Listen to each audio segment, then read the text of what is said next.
Hey everyone, Nathan here from JS Powersports, and today we are experimenting with some of the adjuster screws with crossbars, or T-screws, T-handles, T-needles, whatever you want to call them. And some of the aftermarket ones are a little bit longer than the factory ones on some of the machines, which is kind of nice because it gets you further away from the car body. And so on this crash we're working on today, you can see how they ran the spring right up to the T-bar.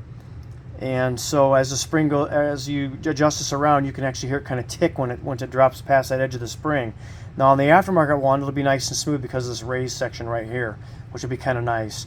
Now on the high-end side, you can see the aftermarket adjuster is quite a bit longer, where all of the spring washer and O-ring and stuff go is all in the same spot right here. All these dimensions are still the same, but it is longer from here back.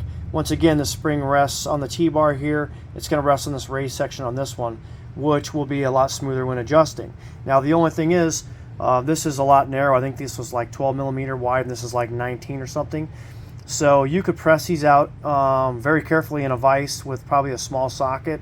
You could press out the pins and swap them, or just grind these down with a grinder, once again, very carefully, of course, and install them. And I'll show you kind of where it hits on the body of the carb here in a second, and you'll see what I'm talking about. The other thing that we noticed, the crash ones are kind of nice because they did have the slotted spot here on both of the high and the low. So if you stuck a screwdriver in from, say, the opposite side of the carburetors, or a little distance away trying to get into those tight areas, that these would get in fairly easy that way, where some of the aftermarket adjusters don't have that. Of course, you could be really careful with the Dremel and easily cut that in.